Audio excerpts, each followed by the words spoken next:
This is iFIBER 1 News. Here are today's top stories. While the Moses Lake City Council chamber was well over capacity during Tuesday's homeless public forum, the panel on hand heard many of the same concerns expressed since September's court decision. Tuesday, the new sign for Chico's Pizza Parlor went up. A second law enforcement agency in Washington has announced it will not actively enforce the state's newest gun law. Big Bend Women's Wrestling is only in its first season and doesn't even have a full roster. From the iFIBER 1 newsroom, this is iFIBER 1 News. And it starts now. While the Moses Lake City Council chamber was well over capacity during Tuesday's homeless public forum, the panel on hand heard many of the same concerns expressed since September's court decision. About 200 people attended the forum, which was designed for the city's homeless committee to garner ideas and suggestions from the public addressing homeless camps. Ideas were few and far between, many already discussed by the city council, and concerns were common: public safety, sanitation, drug use, and how to get rid of the homeless camps. While many comments were constructive, at times the tone became an us versus them, something Celeste Applegate, who is currently living in her car, took exception to. I was kind of disheartened earlier when the first comments started happening to hear that there's such a polarization between those who have a roof over their head and those who do not. I was a professional interpreter certified by the state of Washington here in Moses Lake for years. I worked for a local attorney for a long time. I had a job. I have a car thankfully now, but I haven't always had one. And I don't have a roof over my head right now. And I keep being referred to as a they, like I've just stopped being one of you. And it's not cool. It really isn't. Because it's already hard enough to not have a roof over my head, to have to sleep in my vehicle every night because I can't afford first and last and deposit because I'm going through a divorce from a 14-year violent marriage. I just wish everybody would just look at us like we're people, because we are. We're somebody's kids, we're somebody's mom, somebody's dad, somebody's brother, sister. But for the grace of God, you all get to go home tonight. And I get to sleep in my car, and any one spin of the wheel of fortune, and it could be any one of you guys right next to me. Homelessness in Moses Lake is not a new issue, but the recent court decision in Boise, Idaho, ruling cities cannot prosecute people for sleeping in public spaces if they have nowhere else to go, has raised public concern as tents are now clustered throughout the city. The city's homeless committee has been tasked with identifying options which appear limited to address homeless camps. Building a homeless shelter, which would be years down the road and likely cost roughly $1 million per year to operate, would allow for the city again to enforce its no camping rules. Other more timely options already discussed include designating a park for camping or allowing camping in public spaces overnight but not in city parks. City officials say there is currently not a timeline to find a solution. We're here to listen very carefully. We've heard a number of concerns expressed over the welfare of those people who are without homes. We've also heard concerns about the welfare of those of us who do have homes but are somehow impacted with the presence of people who are living outdoors. This is Joe Utter for iFIBER 1 News. This segment is brought to you by Change doesn't have to be complicated. With a low-profile microwave hood combination that's ready to install right out of the box.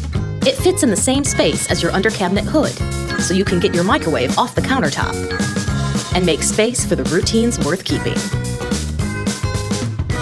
The low-profile microwave hood combination from the #1 selling appliance brand in the USA. Whirlpool Appliances, now available at more furniture in Ephrata. Tuesday, the new sign for Chico's Pizza Parlor went up. The beloved locally owned restaurant is eyeing to make a comeback in 2 weeks, Monday, December 17th. Chico's owner, Mitch Zorns, walked iFIBER 1 through the nearly finished restaurant for a sneak peek, starting with what's the most important, the pizza. The oven is now bigger than it used to be. with 4 heating shelves instead of 3, and 56-inch wide plates instead of 48-inch wide plates, Zorns claims that the bigger oven can potentially cut down what used to be a 3-hour wait into only 2 hours. With the kitchen moved back, fans of the restaurant were worried they wouldn't be able to see their pizzas being made like they used to. Pizza lovers can rest assured knowing that there is a window in front of the pizza making station for onlookers to watch. Outside of the kitchen, the restaurant looks a bit different. You can no longer walk behind the kitchen, but with the extended space Chico's added, it more than makes up for it. The game room will be on the far side of the front doors in the back right corner. There are also several dining rooms which Zorn says are already booked until the end of the year. The restaurant will take on a more chic look with red and black and is better lit than its predecessor. Now, 2 weeks out from opening day, there are only a few more steps before Chico's is ready for business. I'm Adam Chikoski for iFIBER 1 News.